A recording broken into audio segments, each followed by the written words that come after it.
everybody, it's Romania Black, and we're on episode 11 of Berserk, and I watched a little bit of a traumatizing episode of one anime today, and so I was like, man, what am I going to follow up? That episode was really sad. I'll watch Berserk! I'm telling you, this show has become my comfort anime, and not like comfort as warm and fuzzy, comfort as in I just want to sit there and watch it and I'm allured by it, right? But Guts needs some comfort anime right about now because he's, had some interesting revelations this last episode as Griffith climbs the ladder and uses Guts to kill Julius and also Adonis, their kid. And now Guts is realizing that maybe Guts is realizing that Griffith is possibly using him and doesn't really view Guts as a friend. In fact, doesn't view him as an equal. He views him as a tool to be used. And how is Guts going to take that? Because Guts thought they were chums, and that may not be the case. So I'm really excited to see what all is going to go down in this episode. We're nearing that halfway mark, right? And Foss, the guy that we found out, the guy that's been Humpty Dumpty this entire series, Foss, we found out that he has realized that Griffith has his eyes on him, and he may not be long for this world if he doesn't do what Griffith wants him to do. So that's pretty scary, but yeah. It's really fascinating because the very first episode of this series, we had all this supernatural stuff happening, and then the episode with Zod happened, and that was some supernatural stuff. We do get a dream in the last episode where Guts is thinking about, is he a monster too, for killing Adonis, and what do we do with that? So I'm very curious if we're going to get supernatural stuff anytime soon, or if that's going to be like towards the very end of the series and then into the manga when we get more into the supernatural. Not that it bothers me that we don't have supernatural stuff happening, because I love the character work that we're getting, and that's probably the mangaka's intention. They're like, okay, you've seen we're going to do some supernatural stuff, that's going to be later, but first we need to develop these characters. And I'm like, yes. And last episode was a really big breakthrough with Casca and Guts in them developing a relationship with one another, which I thought was really, really well done. And maybe they're realizing that they're not so different, him and her. Maybe not, but I felt like this shirt was appropriate. Guts is probably internally screaming right now because he doesn't know how to take Griffith, and Griffith is climbing up that social ladder. He is schmoozing Charlotte for all she's worth. It's only a matter of time before her and the king have got to go. In an unfortunate accident. Maybe not, though. Maybe he'll spare Charlotte, but I don't know. In any case, I'm really excited. I hope you all are too, but I'm not going to waste any more time. It's late tonight, but before I went to bed, I was like, I really want to watch an episode of Berserk. And so that's where we're at. But in any case, I hope you all enjoy this reaction and discussion. Let's dive in, shall we? We are going to start episode 11 of Berserk. And we're going to do that here in 3, 2, 1. And how much you want to bet we start out with that creepy, creepy hand.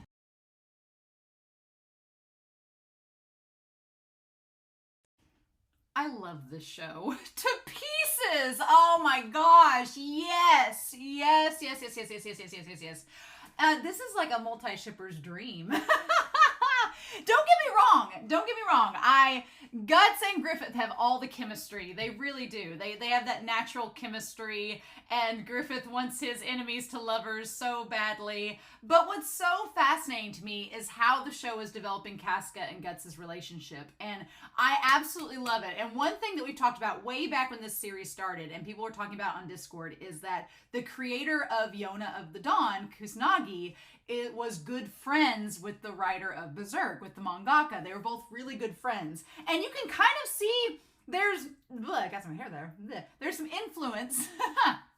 You can kind of see the influence that they've had on each other, because if you've not read Yona of the Dawn, it's like a shoujo Berserk, I guess, is the best way to describe it. It's not nearly as dark, but it has some really dark undertones. But Yona of the Dawn takes place kind of in this medieval fantasy sort of environment, and it draws from a lot of different cultural references. It's definitely, Yona of the Dawn is much more multicultural. This is very much like European European medieval times, whereas Yona the Dawn draws a lot of Asian cultural inspiration in its fantasy. But they both deal with a strong female protagonist character and a male protagonist character that is very, very chivalrous, very much a meathead, and is such a great feminist icon, but just doesn't really realize it. So I'm basically saying that Hawk and Guts are kind of similar in that regard, especially in this episode. And I almost wonder if the mangaka for Berserk maybe drew some inspiration from Yona of the Dawn, or vice versa. I think vice versa, because Yona of the Dawn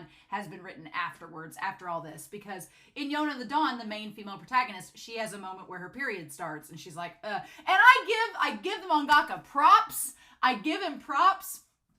Great use of feminism in this story, because damn, yeah, all you guys out there, periods suck. And I cannot imagine being on the battlefield and then dealing with a fever and your body, like the lining of your uterus expelling itself while you're on the battlefield. That would be awful. So, props to Casca for having to deal with that. But a lot of stories, I feel, with female characters kind of like just completely forget about the fact that women have periods, and they're just like, we're just not going to address it because that's a hard topic to negotiate. I don't think it's that bad to talk about. It's a biological function, but I'm always impressed when creators put it into their narratives, because it's often overlooked. And here, it actually becomes a plot element in that Casca is not on her game because, surprise, she's having to deal with her period.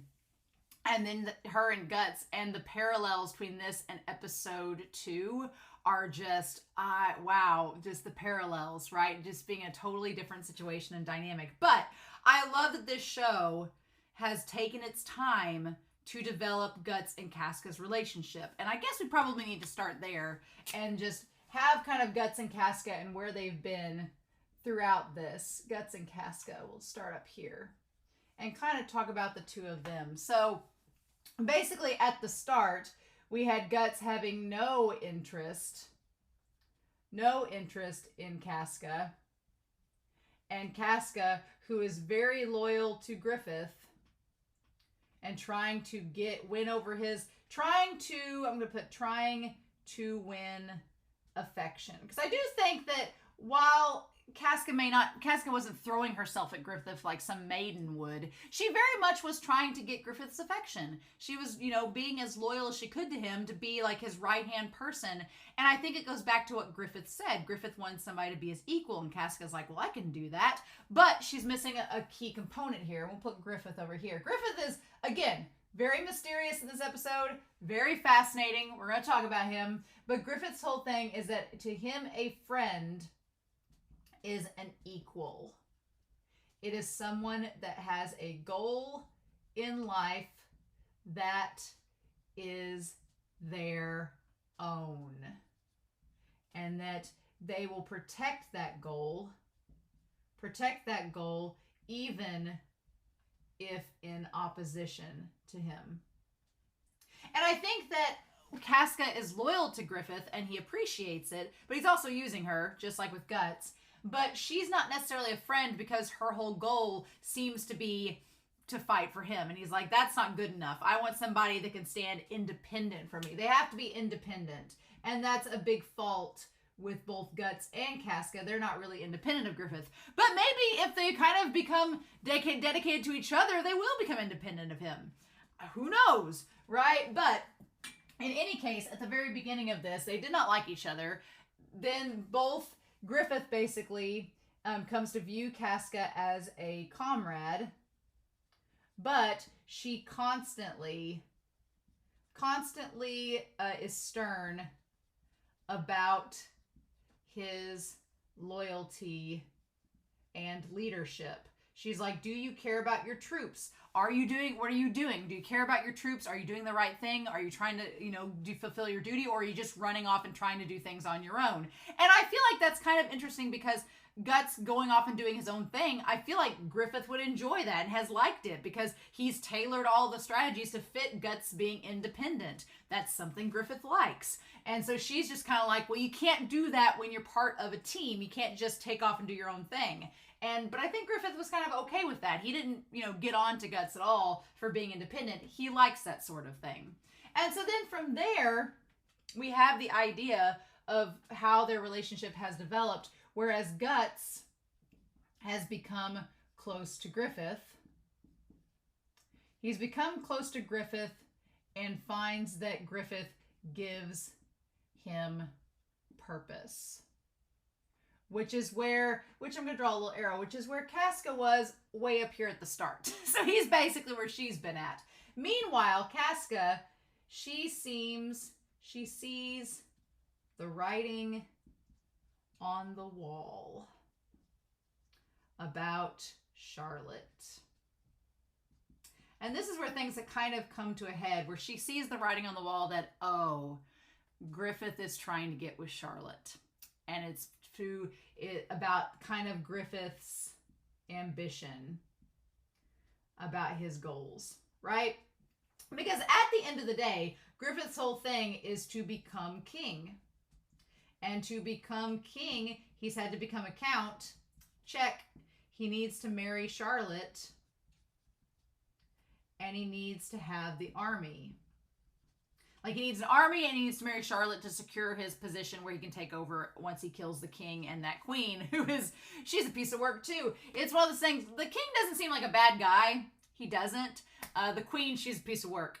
But luckily, Charlotte seems to take after the king because she has a really good personality. And I like Charlotte a lot. I fear she will die, but I like her a lot.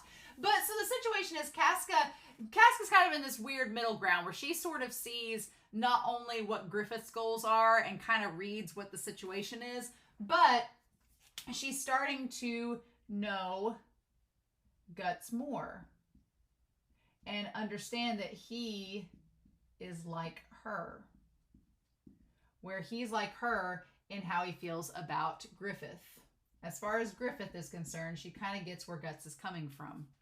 And so what I've appreciated with the series is they've gradually built this, right? I said at the very beginning of the series, the one thing I didn't want was for her to just become this object, this trophy that's there to be rescued, right? And here, she does have to be rescued by Guts, but there's a reason behind it. It's not because she's weak, it's because her damn period keeps her from being focused in battle, and she has a damn fever because of it. So she's in a handicap for the situation. And what I love about it is that we'll talk about just the way that Guts is with Casca. Because arguably this entire series, he's been trying to understand her. He doesn't get her. And that's, I guess you could make the argument of like men not understanding women, but Guts is just like, I don't get her. What's her deal? And meanwhile, Casca's like, I don't understand Guts. Why does Griffith like him? And it's just been this back and forth joke. But as the series has gone on, they've slowly started to understand each other. And I really, really like it. I like the show has taken its time to develop that between them. And I'm really excited to see it in the manga. So yeah. And meanwhile, Guts is like, well, Griffith wants somebody that's going to be independent. I'm not kidding. Rewatching this OP, it almost looks like Guts taking like senior portraits where he's like doing like, he's holding the sword like a baseball bat and he's got like the lighting and there's the background of colors. It looks like a really bad senior portrait session. And now I'm never going to be able to watch the OP without thinking that. So it's over. So the episode's called Battle. Episode being called Battle. It was not first battle, but we're back to the beginning. And we start out the episode seeing Casca walking to try to find Griffith. She's looking for him, and then she sees him, and she calls out to him, but then that's when Charlotte comes around and she hides. I love all of the magenta roses. They're all very pretty. Also, the color of the roses, it's very 90s. I don't know how else to describe it, but I was like, that print, that pattern, those roses, and that specific color of rose is like 1995. There's no other way to describe it. It's just like a muted pastel, but it's a little bit of a cooler tone. I saw that color of rose everywhere in the 90s as a kid, and it's like cemented into my brain. It's fascinating. But, turn my sound back off. And so Charlotte comes up to Griffith to give her a token. And it's what does she call it? It is she gives her this little figurine, a lodestone necklace. And it's a little figurine. And I love that Griffith kind of looks at it like, oh, this ugly thing? Griffith's just kind of like, my behead's much prettier. Like, come on, girl. Like, but it's such a romantic sentiment. It's very sweet. The idea that you have a male and a female one, and they're attracted to one another, and it's supposed to be like to secure that he comes back to her at the end. And Griffith's just like, well, I don't like women. No, but I like that Griffith kind of humors her. And again, does Griffith care about the lodestone necklace despite it being very romantic? No. But again, he's trying to get in her good graces so he can marry her. So of course he's not gonna turn it down. But he makes it seem like he's going to for a second. He leads her on, right? He leads her on, which is something Griffith does very well. He leads people on, and he hooks them, and then he reels them along the way with him, right? And so he's like, oh, I can't accept this. And she's like, please carry it with you so that it'll mark that it's said that whoever holds the companion stones will be reunited. It's a very romantic gesture. And she's like, if you would bear the male stone form into a necklace, then I'll have the female stone necklace. And thus you should return safely from the battlefield. And he's like, I've already got good luck. And Casca on the other side of the roses is hearing this entire conversation and realizing that, like Charlotte's made the romantic gesture to Griffith. It's pretty obvious what she's suggesting. And he says, no, I can't take it. I refuse. And the moment he says no, Casca's like, oh, she perks up like, oh, he's not going to take it. And it made it seem like she had that look on her face like, I have a chance with him, right? I have a chance because he said no to her. But this is your precious keepsake, princess. I cannot keep it as my possession, so I'll return it back to you when I come back from the battlefield. He's like, I don't want to keep this thing, but I'll bring it back. But that was such a smooth answer, like, oh, I'll come and give it back to you and promise I'll return. And she's overjoyed, and Casca's like, ah. So yeah, I fully believe that Casca knows that he is not going to be with her. That is end game. He is going to go for Charlotte. Yep. And then that's when, what I do love about this is Casca does not seem to harbor any jealousy towards Charlotte. Casca understands that that's the way this world works. That's his goal and ambition, so has to be that way. But I like that neither Casca nor Charlotte seem to have any jealousy towards each other. Casca is even asked by Charlotte to watch over Griffith, so she knows that Casca has no chance. So, or Griffith has told her as much, right? We haven't heard Griffith talk about Casca to Charlotte, but maybe he told her, he's like, oh, that's just one of my troops. No big deal. And then we have the queen show up. And again, Casca, right before the queen shows up, Casca bows and says, on my life, I'll protect Griffith. And then she looks over and he places the hand on the shoulder very possessively and says, let's go. And she just kind of beams. Like, all right. He still has control, right? That's the thing, is that Griffith is very possessive. He is very, the funny thing is he says he doesn't want to be possessive of the toy that she gives him, the necklace that she gives him, but he's quite a possessive individual, right? But I do love that there is no jealousy, just kind of sadness that it's unrequited.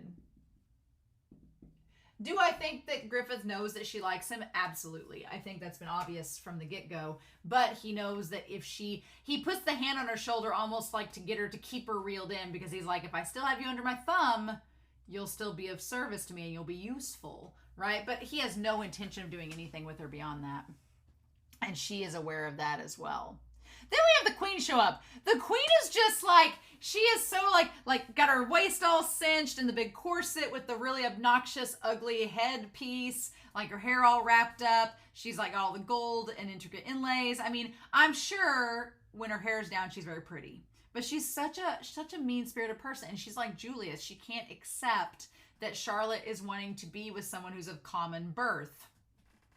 And Charlotte, I don't think, cares. I think Charlotte's like, I'm going to marry him, mommy. I feel like if the queen objects, then she's not long for this world. Guts is going to be sent to do another assassination of her.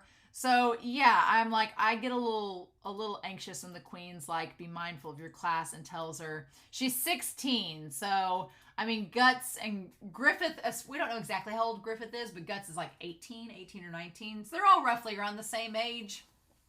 And then we have the two ugly stepsisters, or the maids with like the cone head crowns. Medieval fashion is just something else. Will say the queen has an amazing body. An amazing body. It's too bad that her personality sucks. So then, yeah, everybody's gearing up for battle. They're all waiting outside, waiting for Griffith and Casca to arrive. And this was where in the last episode, Guts was practicing with the sword, doing all that. And so we get kind of everybody sending them off. And we kind of check up with everybody. And Corcus is like, look how popular we are. I do notice that still, Rickard is always with Corcus. Rickard's always by Corcus's side. And Corcus is a little bit scared about the battle. He's like, we're on the vanguard. It's a big responsibility. And Corcus is like, are you nervous? And Rickard's like, nope, I'm fine. And Judo's like, well, you've lost your nerve, Corcus. And Pippin's like, you're shaking. And he's like, oh, shut up. I'm just excited about the whole thing. But no, I think Corcus is scared. He just doesn't want to admit it. He doesn't want to show any vulnerability, right? Doesn't want to do any of that. It's very interesting how masculinity is portrayed in this story, because you have characters that are kind of like neutral, like Rickard and Judo and Pippin they don't display any like stereotypical archetypes of masculinity. Corcus very much tries to be like the tough guy. He's like, oh, I'm a manly man and I'm not scared of anything, sort of thing. And then Griffith is metrosexual. No, Griffith is very much cool and mysterious and very quiet and doesn't want to give away his hand. And then you have Guts, who is very, very much like a total feminist. Like, he just doesn't even judge Casca because she's a woman. He's just like, But he does say that she has it very hard. So I will have some notes about Guts, where he doesn't think less of her as a fighter. He thinks she can be just as strong as anybody else. And I will say, a lot of the guys in the Band of the Hawk, to give them credit, a lot of the guys, they call her Big Sister. They think she's just as strong. She's been able to maintain this position because there is this level of authority. Like, it's a pretty progressive troop of mercenaries for them to be like, to recognize Casca and be like, oh yeah, she's just one of us. On an equal playing field, that a lot of the enemy troops that we come in contact with just don't seem to have an understanding or can grapple nearly as much. But man, Griffith coming out in that damn cloak with the pink undertones. He's animated very seriously when he comes out, like he's contemplating a lot, or he's taking everything very seriously. And then Casca's right behind him, and then Guts sees them both. And the shot lingers on Casca, so I don't know if Griffith's gaze focused on her or what. I love the horse's cape, and that the horse has like the lightning bolts, like the hawk's wings coming off the cape that he's wearing, the hood. It's very, very cool. And then they gear up and they head on out. And then we see everyone march by. It is kind of weird that there's no animation, but I guess all the budget went towards Guts' abs in this episode. And this girl is not complaining. So you do all the map shots you want to show. If you're going to give us Guts' abs and back muscles, you can do as many matte paintings as you want to. I'm fine with that. I know a lot of people complain about matte paintings, especially for movement in series, but it honestly doesn't bother me in this case, because it's like they could have spent an extra several $1,000s animating them just marching with horses, or just showed the matte painting and got to the point. I mean, the illustrations are beautiful enough and they look straight out of the manga that I'm totally fine with it. It does not bother me. And maybe it's something too where they wanted to show the manga shots because manga people would be like, oh, that's so cool. One of those situations. So we see Guts and Corcus next to each other, and I really wanted there to be a conversation between Guts and Corcus, but there is not, because we have not had Guts and Corcus interacting very much since the time skip. It's been pretty limited. I think the last time they interacted was when Griffith was injured from Zod, and he came there to talk to them. I think that was it. I don't remember anything else. But yeah, he's like, a true friend is someone who is my equal. And Guts is pretty stuck on that. He's like, he wants to be Griffith's equal so they can be friends. He wants to prove that he's his equal. But equal how, you know? Again, he gave the reasons. They had to have a goal that's their own, protect it, and be independent. I mean, if his goal becomes to work alongside Casca, that's independent of Griffith. That could work. That could be something. And then we have the really cool battle shot. I love the idea of when they're like on the edge. It felt very Lord of the Rings, where you have Griffith like Gandalf on Halifax, like at the top of the hill. He's all in white. I thought it looked very impressive. And then you had the enemy in the shadows, which again, you're saving on animation, putting the enemy in the shadows. You don't have to draw every single person, but it is a cool visual effect to see them. It almost looks like they're a forest, right? It looks like the people are almost a forest on the other side of the hill of troops. It's just so dense. And then we see Adon, and I was like, oh, we don't have to worry. I know Adon is kind of a threat in this episode, but man, he is not intimidating. Adon is not intimidating at all. He's strong, and he's an asshole, but he is not intimidating at all. Like Griffith and Guts can be intimidating, but Adon, I was like, oh, it's just him? Oh, with his war turtle mask? Sure. And his legendary family things passed down over the centuries? Okay. But I do like the line work on him. It looks very good. And then I appreciate that we cut from Adon to Guts and... I was going to say to Guts and Casca, but Pippin's in there too. I like Pippin's armor. It looks sweet. And then we have Rickert and Judo, which it's funny we have Judo and Rickert together in this shot because Rickert ends up saving Judo, which is cool.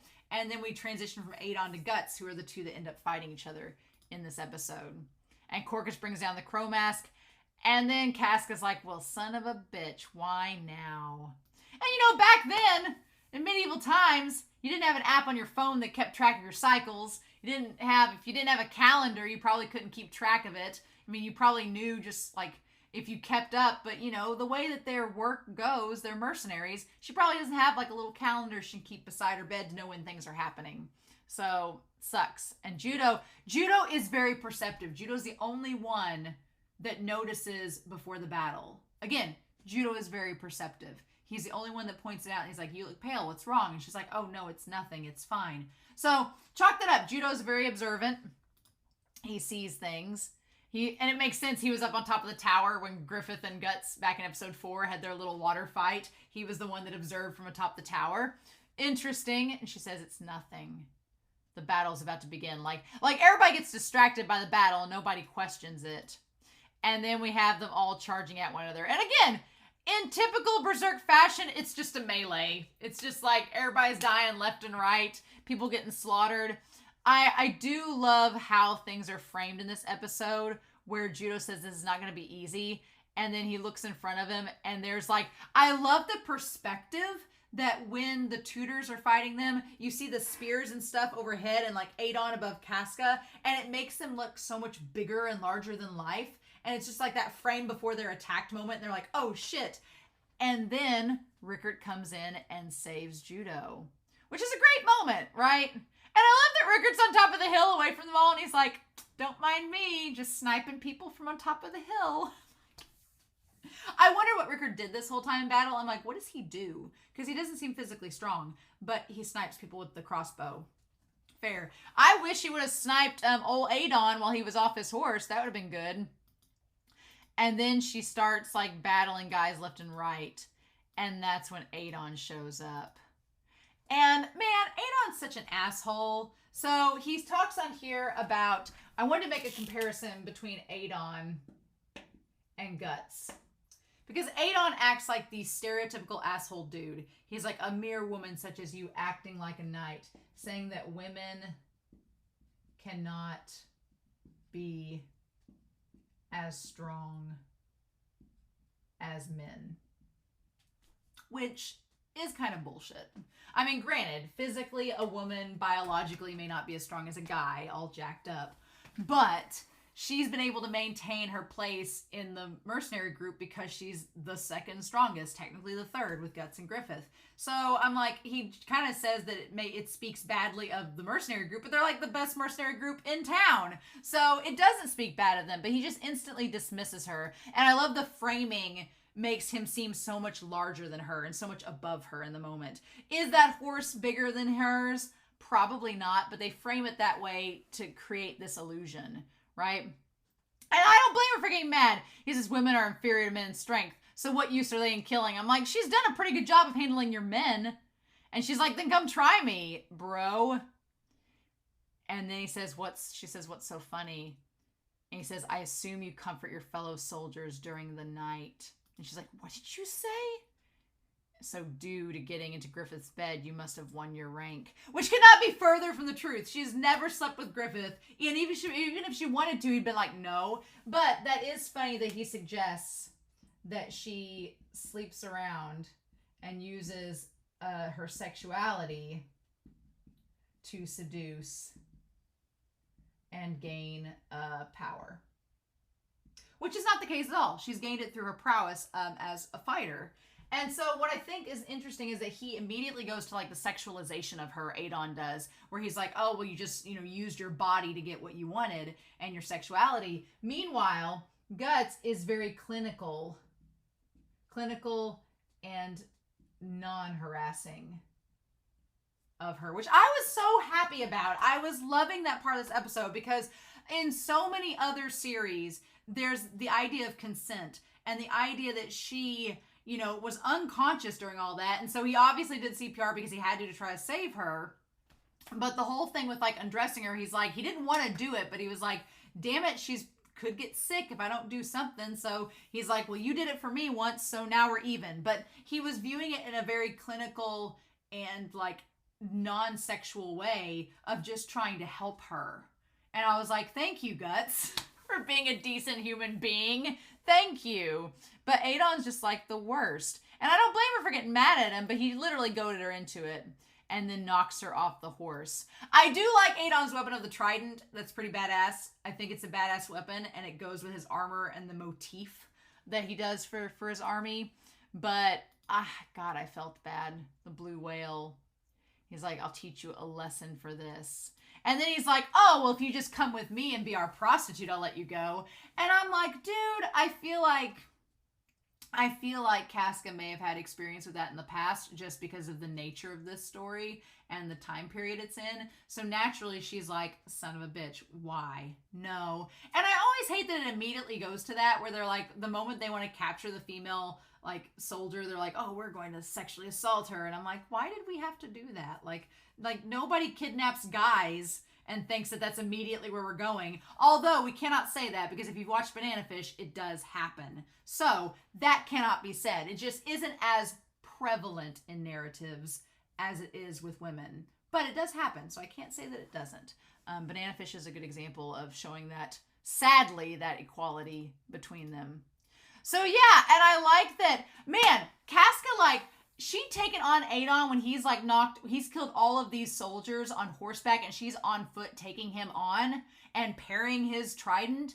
It speaks volumes for her. Like the fact that she can put up a fight and Judo saying what, and Corcus and them saying what a fighter. I don't think that's Corcus. I think that's the one guy that like gave Guts the message that's next to Judo. And she tells him stay back. I'll find a way to kill him. But she's on the edge of the cliff and she's sweating. Her fever's setting in. And that's when he offers her a chance to go back with him. And she's like, screw you. And calls him a son of a bitch. Which, don't blame her. The soldiers show up. I love they call her big sister. But she tells them all stay back. But then, you know what? Guts has never been one to listen. Guts is not one to listen. And him striking in, I love it. And I love the first thing. What I love about Guts coming in to save Casca is that it's not a knight in shining armor, hero rescuing the damsel in distress moment. Guts comes in, parries his trident, and goes, hey, what's wrong? Why aren't you able to defend yourself? You should be able to take this guy down in no time. I love that Guts wasn't like, stand back, little lady, and let me rescue you from harm. No, that's not what he said at all. Instead, he was like, hey, what's up? What's wrong? Why are you struggling? You should have this in the bag. Feminism, y'all. Equality. I love it. I love Guts not playing the hero to her damsel in distress, but rather treating her as an equal. I love it. And then Guts says the most Guts thing possible. He says, I don't care who you are. I just want to swing my sword against someone until I can't anymore. Until I'm exhausted and I can't think anymore. I just like that. That is Guts epitomized. He just wants to swing a sword until he can't think anymore. Bless him. Bless him. Guts is a simple guy, but bless him. Oh my God. And then he does a move again. We're going back to episodes 1 and episode 2. He goes and cracks the helmet very similarly to how he does against Bosco. It's great. Or whatever his name was, the round knight. Everybody was like, oh, you met so-and-so. And he's like, a fluke doesn't happen twice.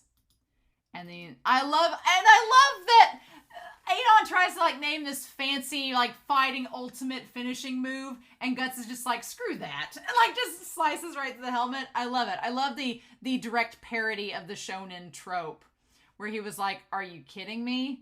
Like, let's be real. And he's like, what the hell is that? He knocks him down. And then that's when he asks about Casca. This isn't like you losing your edge in combat. And she starts to fall, and he gets sliced with the arrow. And then again, he covering her head. I'm just saying, if you read Yona of the Dawn, it's a scene that happens in Yona of the Dawn. Same thing. They fall off a cliff. He rescues her. I'm just saying. It's really good. And I can see why the mangaka are friends, because it's a beautiful moment. So yeah, then we have the battlefield and the rain. And Guts always looks good with his hair down, so I won't complain. But then again, he's like, I'll never go in the water with my armor again. And so he's like, well, shit. And starts taking her armor off so that he can do CPR. And he doesn't even think about it. He just does it, right? It's very clinical. It's just to save her. There's nothing else to it. There's nothing sexual about it. Although, him looking down and kissing her, I know it's not romantic or anything, and he's just doing it to save her, but damn, that's a visual. I'm like, my shipper heart was really happy in this episode, because it's like, it's such good development. I'm like, so good. It's so good. I love it. And then, yep, he does like the compressions to get her to spit up the water.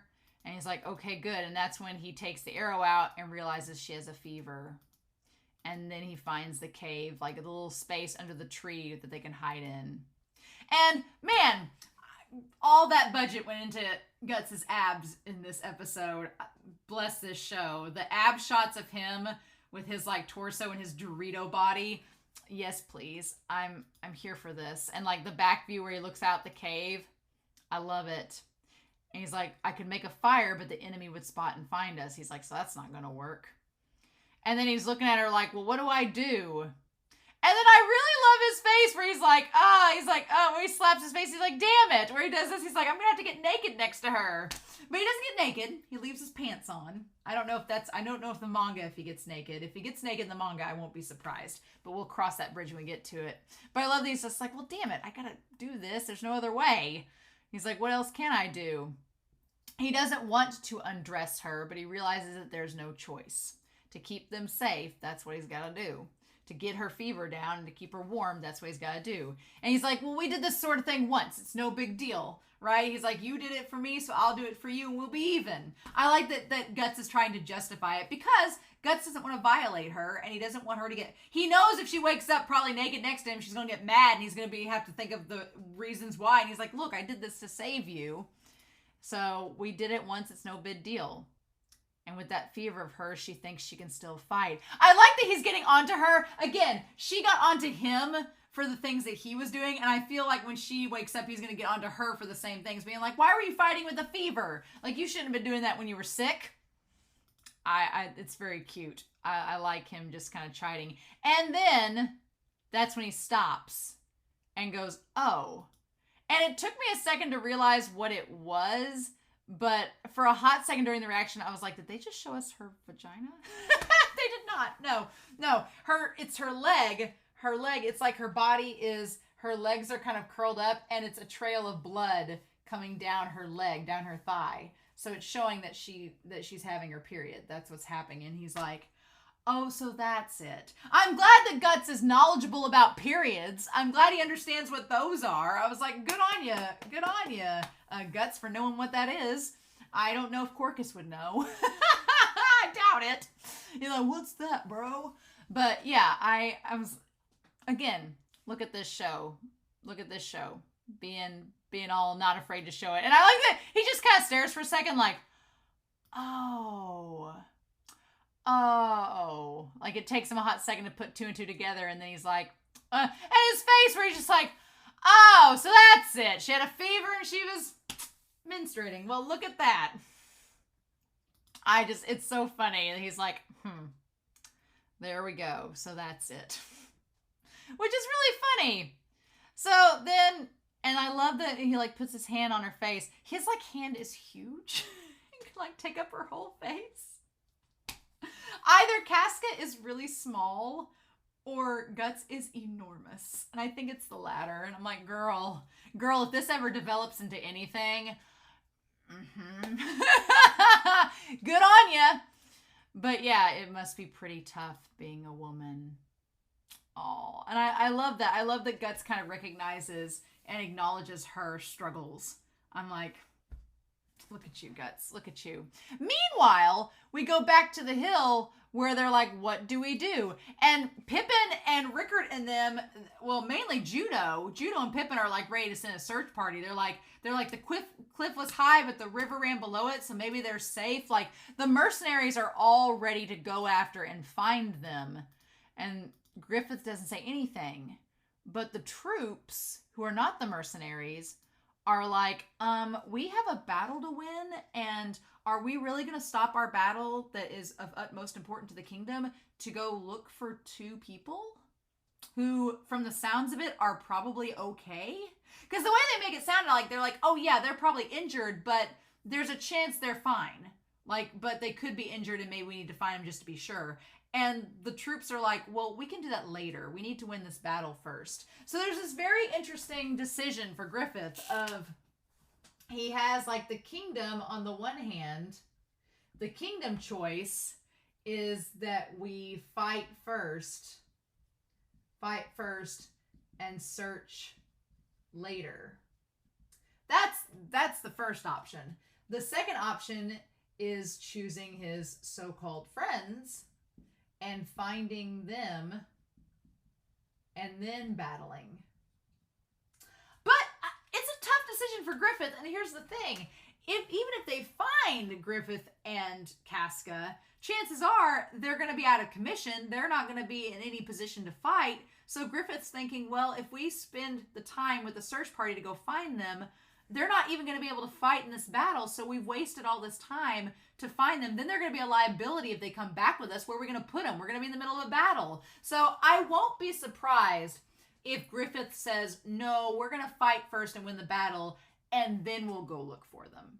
I won't be surprised if he does that, because that is the logical choice, and that choice makes the most sense in the long run, and then they can go find, because he's like, if they're alive, he's like, if they're not alive, then it's no use finding them, because there's no point, we're wasting our time and energy.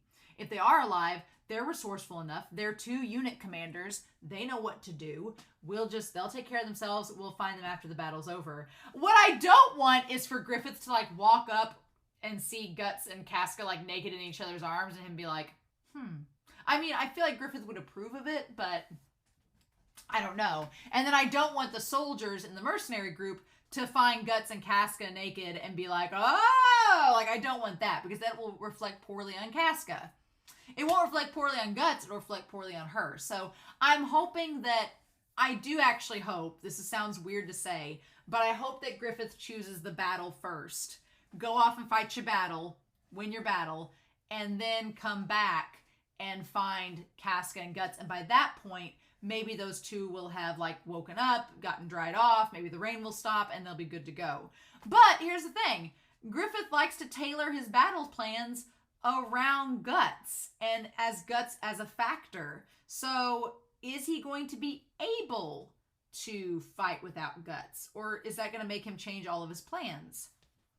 I still think he's going to fight with them first, but I'm going to be very curious to see what he chooses. What's so frustrating is that we don't get in Griffith's head. We never see what he's thinking. We never get an internal monologue. We don't get anything. It's so frustrating.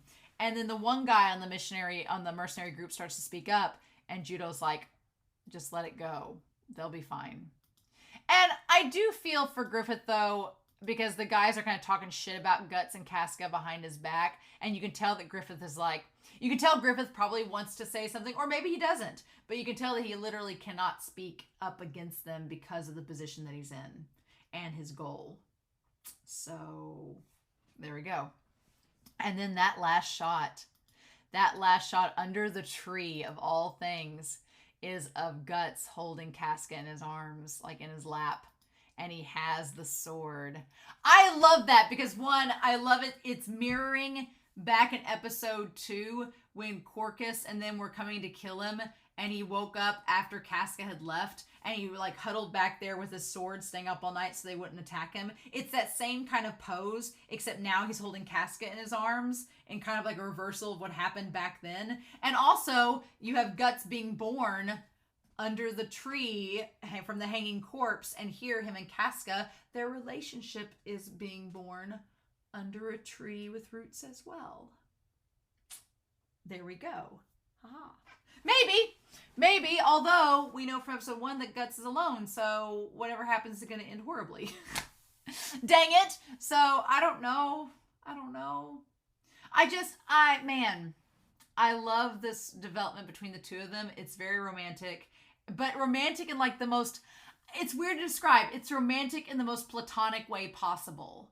Like, it's very clinical and there's no like sexuality here, but it's just it's the gesture that's romantic. It's the idea that Guts like was so considerate of her and is like using his body to shield her, and it's beautiful, and it's development, and it's character growth, and it's like, I love it, and I hope when she wakes up she doesn't slap him. That's all I hope, but we'll have to wait till next week to find out, won't we? Dang it. So I hope you like this reaction discussion. I loved this episode. It was so good, and I cannot wait to talk with y'all about next week's episode as well. So in the meantime, I hope y'all have a great week. Please stay safe, take care, and yeah, I'll be back next week to talk about episode 12, nearing the halfway point, if you can believe it, of the anime Berserk. Bye!